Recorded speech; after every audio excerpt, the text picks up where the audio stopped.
नमस्कार, मैं पवन चंचल। आज हम पढ़ने जा रहे हैं रेक्टिलिनियर मोशन पार्ट 5, जिसमें हम कुछ सवाल करेंगे। पहला सवाल है, एक कण kv³ मंदन उत्पन्न करने वाले एक प्रतिरोधी बल के अधीन एक सरल रेखा में चलता है। यदि कण का प्रारंभिक वेग u t समय पश्चात वेग v हो जब इसके द्वारा चलित दूरी x हो, तो सिद्ध कीजिए कि a पार्ट है v = u/1 + kux। तो इसका हम प्रूफ करते हैं। सवाल में कह रहा है कि कण जो है kv³ मंदन उत्पन्न करने वाले एक प्रतिरोधी बल के अधीन सरल रेखा में गति कर रहा है। तो गति का समीकरण क्या हो जाएगा, v dv/dx, यानी कि इसे हम d2x/dt² भी कहते हैं। तो v dv/dx = प्रतिरोध बल क्या लग रहा है यहाँ पर, मंदन उत्पन्न करने वाले, यानी कि kv³। अब वो रिटार्डेशन फोर्स है, मंदन बल है, इसलिए माइनस में आएगा। तो v dv/dx = -kv³। तो dv/dx हो जाएगा -kv², -dv/v² kdx। और जब हम दोनों तरफ समाकलन का चिन्ह लगाकर इसे समाकलन करते हैं इसका, तो हमारे पास आ जाएगा 1/v² dv का समाकलन होगा 1/v = kx + c। ये हमारे पास आ जाएगा। अब यहाँ पर जो है हमारे पास कांस्टेंट c है, तो हमें प्रारंभिक शर्त का उपयोग करते हुए इसका मान ज्ञात करना है। तो यह समीकरण v और x में है, इसलिए हम क्या देखेंगे कि इनिशियल कंडीशन में जब प्रारंभ में x = 0 है, तो उस समय v क्या है, प्रारंभिक वेग, यहाँ हमें सवाल में दिया हुआ है u, यानी कि प्रारंभिक वेग u है जब x = 0 है। तो ये दोनों मान जब हम इसमें रखेंगे तो हमारे पास c की वैल्यू आ जाएगी 1/u। इसे हम c की वैल्यू वहाँ पुट कर देंगे तो हमारे पास आ जाएगा 1/v = kx + 1/u। 1/v = kux + 1/u। यहाँ से v का मान जो है हमारे पास आ जाएगा u/kux + 1। यह हमें सिद्ध करना था। अब इसका दूसरा पार्ट जो है वो है t = x/u + 1/2 kx²। इससे हम सिद्ध करते हैं। तो अभी हमने जो पहले पार्ट का प्रूफ किया उसके अकॉर्डिंग v = u/kux + 1 है। तो v को हम dx/dt लिख देते हैं और ये किसके बराबर है, u/kux + 1। तो d इसको हम रेसिप्रोकल करके dt को एक तरफ ले जाते हैं, बाकी दूसरी टर्म को एक तरफ ले जाते हैं। तो dt = हमारे पास आ जाएगा kux + 1/u dx। दोनों तरफ समाकलन का चिन्ह लगाएंगे और इसका जब हम समाकलन करेंगे तो हमारे पास आएगा t = 1/2 kx² + 1/u x + c dash, जो कि नया कांस्टेंट है। अब हमें इस नए कांस्टेंट c डैश की वैल्यू निकालनी है, तो हम प्रारंभिक शर्तों का उपयोग करेंगे, क्योंकि यह समीकरण x t और u में है, x और t में है, सॉरी। तो हमारे पास यहाँ प्रारंभिक शर्त के अनुसार जब t = 0 है तो x = 0 होगा। और ये दोनों मान जब हम इस समीकरण में रखेंगे तो यहाँ से हमारे पास c डैश की वैल्यू जो कि क्या है, 0 मिल जाएगी।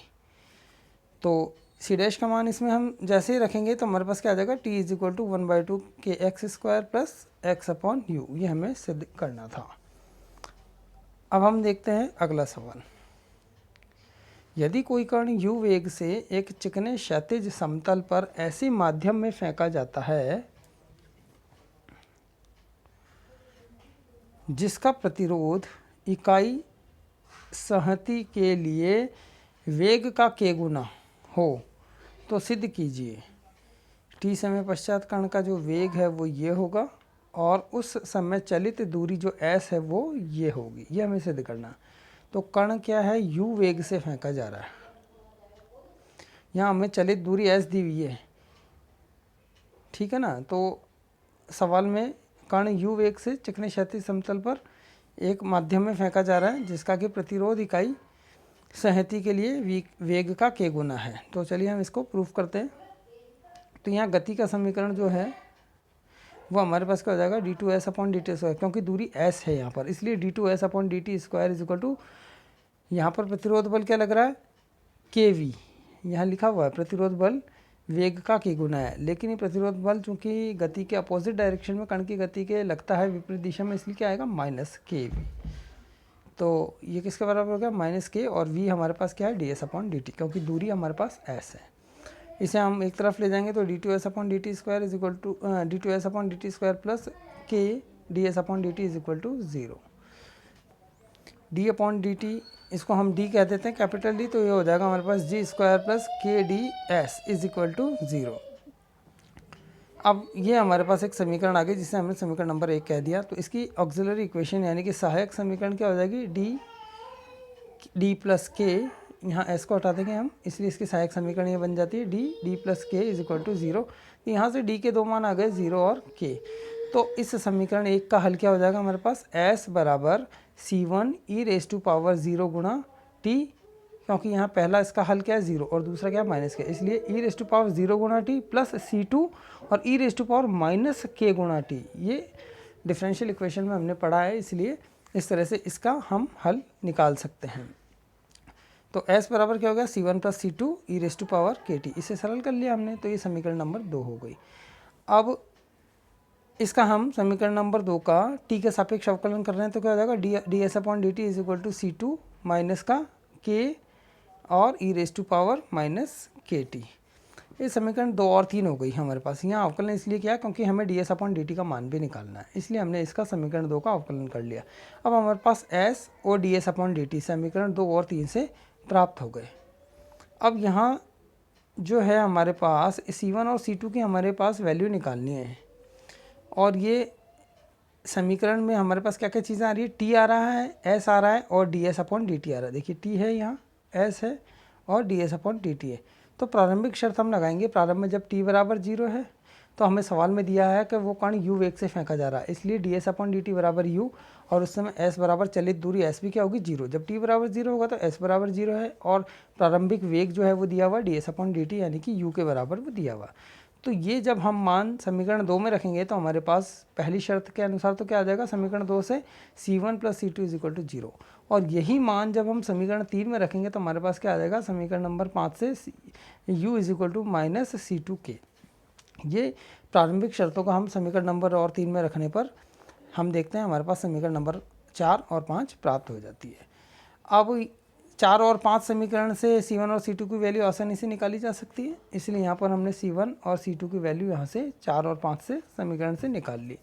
अब c1 और c2 के मान जब हम समीकरण 2 में रख देंगे तो हमारे पास जो पहला पार्ट है ए वो हमें प्राप्त हो जाएगा, यानी कि s बराबर u/k 1 माइनस e⁻kt। ये पहला ए पार्ट है जो कि हमने सिद्ध कर दिया।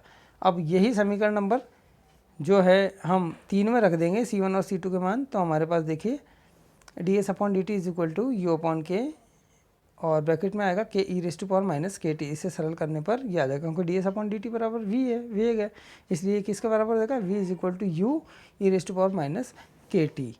तो ये हमने दोनों पार्ट को सिद्ध कर दिया। तो आज के लिए इतना ही, अगले भाग के लिए हम अगले कक्षा में पढ़ेंगे। धन्यवाद।